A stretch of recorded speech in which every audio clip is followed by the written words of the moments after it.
की बुराई करने से पहले जिन हालात में खड़े होकर के जो कुछ कर रहा है, अगर उसकी तथ्यात्मक आप आलोचना करें, उसकी प्रशंसा करें, तो ना आलोचना में कमी रखें ना प्रशंसा में कमी रखें, क्योंकि निजी कुछ भी नहीं है मेरा, और मैं भी मानता हूं उसका निजी कुछ नहीं है। यूनियन टेरिटरी घोषित करते ही लोगों को समझ में आया कि एक आदमी 1992 में झोला लेके गया था कि नहीं मैं तिरंगा लगाऊं, इसलिए धारा 370 और 35 पे हटने के बाद से कुछ लोग चिंतित थे। मैंने कहा चिंता तो अब शुरू हुई है। जम्मू कश्मीर की पूरी जमीन अब गृह मंत्रालय के अंडर में है। दूसरी समस्या हो गई है, वहां की पुलिस भी गृह मंत्रालय के अंडर में आ गई है। यह बात अलग है कि लोगों को बाद में ध्यान आया कि गृह मंत्रालय किसके अंडर में है, यह तो मुसीबत हो गई। इसलिए बहुत बड़े काम बहुत धीरे से भी किए जा सकते हैं। आपको समझ नहीं आएगा ये हंस क्यों रहे हैं और रो क्यों रहे हैं, दोनों ही स्थिति हो गई है उनकी। बहुत सारे ऐसे काम हैं जो अभी हो रहे हैं, जल्दबाजी न करें। 1000 साल के बाद पहला कोई ऐसा राजा आया है जिसने पहली बार इस भारत की धरती पर संवैधानिक तौर से एक इस्लामिक स्टेट को कुचल के बंद कर दिया है।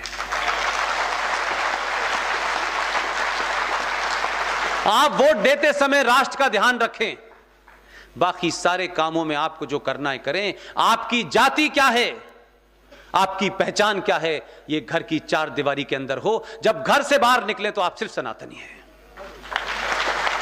और आखिरी बार सिर्फ कहना चाहता हूं मैं, सिवैयां बहुत पसंद हैं आप लोगों को। हमारे यहां भी सिवैयां बनती हैं, उस पर भी कुछ खा लिया करिए। मैंने कहा है कि आपको किसी से नफरत नहीं करनी। पातंजलि की वो लाइन पढ़िए। जब मैं पातंजलि कहता हूं तो उठक बैठक वाले की बात नहीं कर रहा मैं। पातंजलि पढ़िए, उसमें नॉन वायलेंस के बारे में क्या लिखा है। उसमें लिखा है नॉन वायलेंस का मतलब यानी अहिंसा का मतलब है अपने मन में किसी के प्रति कोई द्वेष, कोई दुर्भावना नहीं होनी चाहिए। लेकिन गांधी जी ने कुछ और समझाया। उन्हें तो इतना सेकुलरिज्म सवार हो गया था कि अच्छा खासा हमारा एक भजन था, उन्होंने उसकी 2 लाइनें भी बदल दी सेकुलरिज्म के चलते। उन्होंने कहा ये बेचारे नमाज नहीं पढ़ो, मस्जिदों में नमाज पढ़वाओ। इतनी दूर तक उन्होंने अपीज किया कि आप सोचिए कि उस अपीजमेंट का असर यह हुआ कि आपने जो पातंजलि की लाइन थी उसे भी भुला दी है। एक लाइन आप लोगों से बहुत बोली जाती है, अहिंसा परमो धर्म।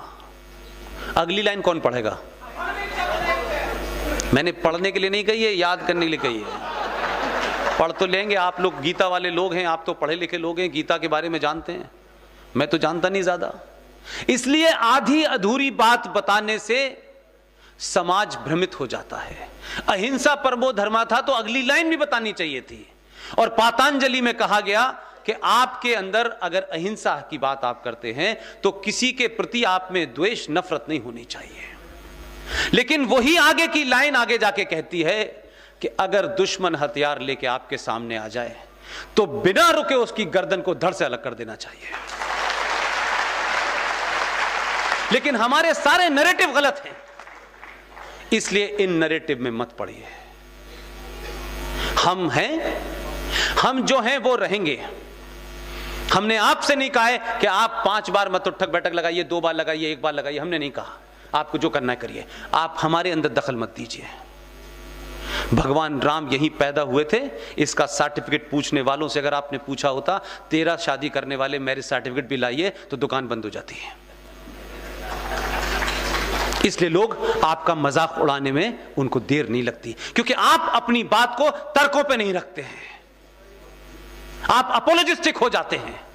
आपको लगता है ये रूठ जाएगा, तो दूसरे को भी लगना चाहिए ये भी तो रूठ सकता है।